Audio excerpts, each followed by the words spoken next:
Si tu es un coach en ligne et que tu veux scaler ton business à 10, 15, 20, 30 000 euros par mois et bien plus et que tu as l'impression que tu travailles énormément, tu fournis énormément d'efforts, tu mets énormément de temps dans ce que tu fais, pourtant tu ne vois pas vraiment les réels résultats que tu souhaites atteindre, c'est que forcément le ratio n'est pas du tout bon. Et ce que j'avais mis ici, tu dois totalement dans ce cas-là arrêter de travailler dur et tu dois commencer à réfléchir.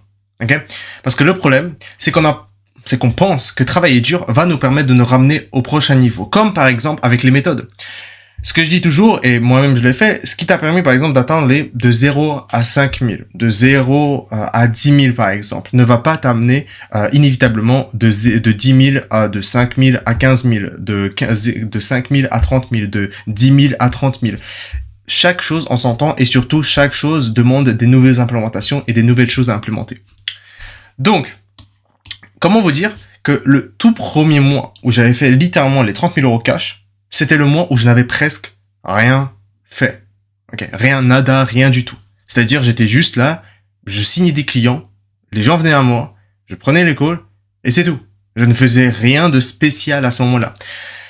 Je vais vous expliquer par la suite comment le faire, comment toi aussi tu peux le faire. Parce que, donner un autre exemple, Alexandre, je pense que vous le connaissez, il est déjà passé sur la chaîne YouTube. C'est un coach calisthenics et streetlifting.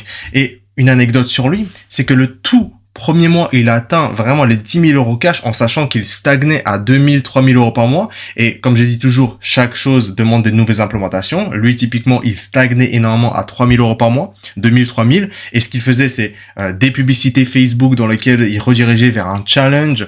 Il faisait énormément du contenu organique, donc ça lui a permis en tout cas d'atteindre ses prochains steps, mais qui n'a jamais pu l'aider à atteindre les 10 000 parce qu'à ce moment-là, il travaillait énormément, il travaillait super dur à ce moment-là. Pourtant, il stagnait toujours. Et le tout premier mois où il a fait les 10 000 euros cash, il était parti une semaine au ski avec ses amis, donc en fait, il travaillait pas. C'est-à-dire qu'il travaillait, du coup, 3 semaines limite à ce moment-là. Et c'était même pas les 3 semaines super pleines.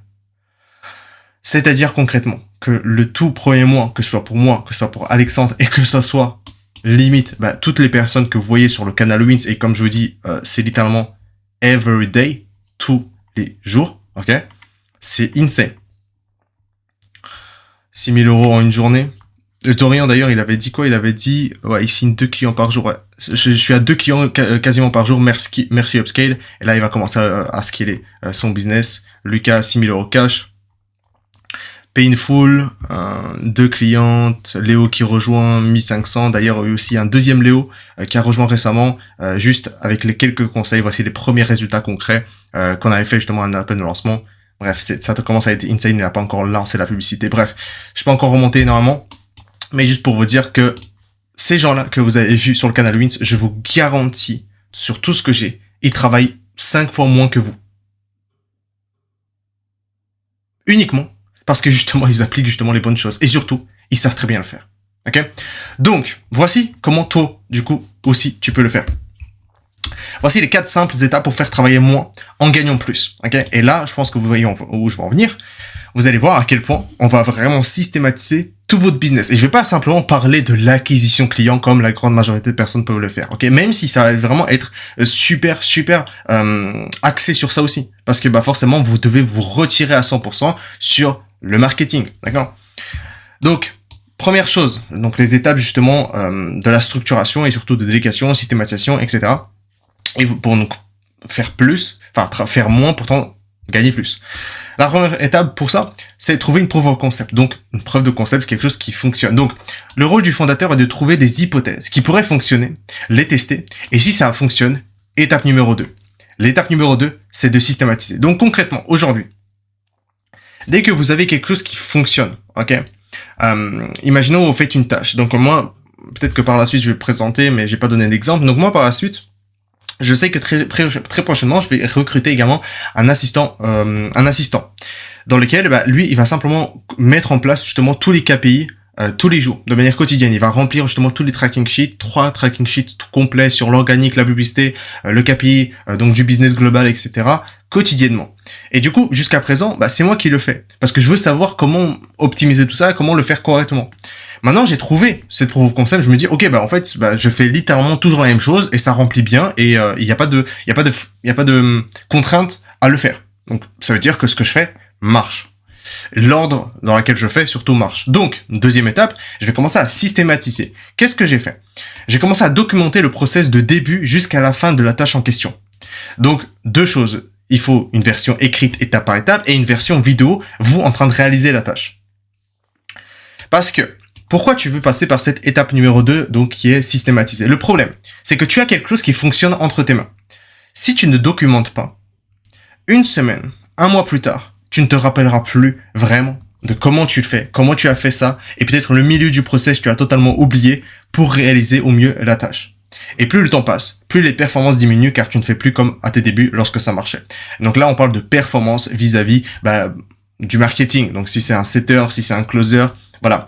Mais par exemple, aussi, si c'est des tâches vraiment annexes dans lesquelles c'est un assistant qui va venir, comme par exemple dans mon cas, typiquement, moi ce que je veux c'est vraiment rendre ça super brainless, c'est-à-dire la personne limite elle a un QI négatif on va dire, elle vient sur ce que j'ai présenté, elle saura réaliser la tâche. C'est à tel point que c'est systématique, à tel point j'ai documenté la chose dans laquelle tu cliques ici, tu fais ça, ensuite tu cliques sur cette étape-là, ensuite tu cliques sur cette partie-là, ensuite tu arrives sur ce site-là, je mets le lien, etc. dans lesquels c'est juste du step by step et surtout je fais une vidéo dessus, moi réalisant la tâche. Pourquoi on fait cette étape de systématisation? Parce qu'on veut garder en fait la même performance du process. C'est-à-dire qu'à l'étape 1, on a trouvé quelque chose qui fonctionnait. L'ordre, il était bon, l'ordre, la manière, donc si on parle du setter, en fait la manière de l'amener, peut-être le setting, etc. fonctionnait super bien. Dans ce cas-là, lorsque vous allez devoir recruter la personne, et que j'avais fait une vidéo sur le recrutement à plus de 500 000 euros par an, en fait, je disais toujours recruter sur un système qui fonctionne. En fait, c'est de là où je prends la chose. C'est-à-dire, vous faites fonctionner la chose, et ensuite seulement vous créez un process, et seulement après, vous allez appliquer l'effet de levier que je vais venir dans un instant, qui est l'étape numéro 3. Pourquoi vous faites ça? Pour ramener la personne sur un système qui fonctionne. L'objectif, c'est que il soit limite un duplicat de vous. Que ce soit les performances, c'est pas parce que vous avez recruté une nouvelle personne que les performances doivent du coup dans ce cas-là diminuer. L'objectif, c'est que dès le début, au moins stabiliser les performances, d'avoir les mêmes performances que vous. Et donc voici un petit exemple sur comment systématiser. J'ai donné 2 exemples concrets, le workflow SOP. Mais juste avant, je vais parler aussi à quel point il faut utiliser des systèmes correct, ok, dans votre business. Parce que si vous voulez scaler vraiment, je vous dis, si vous voulez scaler avec 10, 15, 20, 30 000 euros par mois et plus, ce n'est pas en faisant l'organique, ce n'est pas en rentrant les choses complexes, c'est juste en étant plus simple. Donc, juste appliquer le scaling funnel. Et si on revient un peu du scaling funnel et en fait, l'essence et l'âme du scaling funnel qu'on essaie d'implémenter, c'est simple. Au top of funnel, le trafic est entièrement automatisé avec les publicités. Vous gagnez des abonnés sur Instagram, donc en fait, vous commencez à croître également votre audience. Au milieu de le funnel, l'éducation est entièrement automatisée avec des actifs de vente et déléguée avec des monteurs vidéo. Et au niveau de la vente du bottom of funnel, elle est entièrement déléguée et automatisée avec les setters closers. De nouveau, l'essence même du scaling funnel, c'est ceci. Faire travailler moins, gagner plus. Scaling funnel rapporte en fait ce système à tous mes clients. C'est-à-dire tous les clients que vous voyez ici, c'est littéralement ce qui a été appliqué. Ils appliquent le scaling funnel et ils font quoi? Ils travaillent moins et gagnent plus parce que tout leur business est entièrement automatisé et surtout on le fait très rapidement en 7 jours. Mais je vais vous montrer étape par étape et je vais être transparent avec vous à quel point on l'a processisé pour que vous puissiez simplement le dupliquer. Ok? Donc la première chose, le process par exemple de travail quotidien du SOP, donc du workflow de soir du setter par exemple. Ok? Étape numéro 1, mettre à zéro la boîte de réception. Ouvrir Slack, aller sur Team Acquisition, envoyer un message en disant rapport, nanana, voici un template. Et voici un exemple. Et étape numéro 3, dormez bien. Ok? J'ai pris vraiment le truc le plus facile.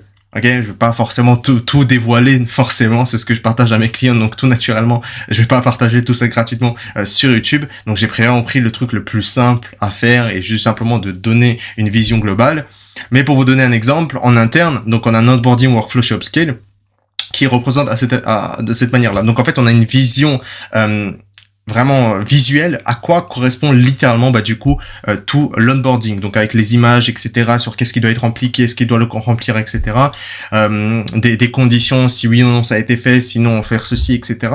Étape numéro 3, donc dès que vous avez rempli ceci, dès que vous avez quelque chose qui fonctionne, vous avez systématisé, maintenant vous avez appliqué l'effet de levier, donc déléguer la tâche à quelqu'un d'autre. Vous lui transmettez le système que vous avez documenté juste en haut, et il saura réaliser comme vous la tâche que vous lui avez demandé de faire, donc c'est-à-dire performance constante. Imaginons que tu dépensais 1 heure de ton temps à réaliser cette tâche. Maintenant, tu as racheté ton temps pour des tâches avec un plus gros effet de levier dans ton business. Donc, ça veut dire, forcément, tu vas croître inévitablement, tout en gagnant du temps. Donc, tu travailles moins et tu fais gagner plus. Donc, étape numéro 4, passer à la suivante, ok? Passer au système suivant, passer à l'hypothèse suivante, etc. Jusqu'à, forcément déléguer la totalité. Parce que l'objectif, c'est faire tourner ton business par des systèmes. Et ce que je veux dire par là, c'est que là, vous avez tous les départements de chaque système. À l'intérieur même, en fait, il y a tous les systèmes de nouveau avec plein d'SOP, etc. Et de nouveau, ça, littéralement, c'est ce qu'on partage à nos clients. D'accord? Donc, si t'es intéressé, tu peux réserver un appel avec moi. T'as pas besoin de travailler plus, t'as besoin de travailler mieux. Tu vas commencer à réfléchir beaucoup plus. Et d'ailleurs, c'est ce que j'ai fait et peut-être que je vais faire une vidéo sur ça. J'ai même implémenté un walking feedback ce matin. Enfin, les matins. Donc, chaque matin, je me réveille et je pars simplement marcher dehors, sans écouteurs, sans podcast, etc. Ce que j'avais partagé d'ailleurs avec Léo, coach sportif, de le faire aussi parce que c'est super pertinent. Et en fait, là, je me dis toujours, c'est quoi la contrainte du moment? Comment je peux la résoudre? Et à chaque fois, je me dis, du coup, qu'est-ce que je peux faire aujourd'hui? Je peux faire aujourd'hui pour la résoudre ASAP. Et donc, vraiment du 80-20. Donc, voilà.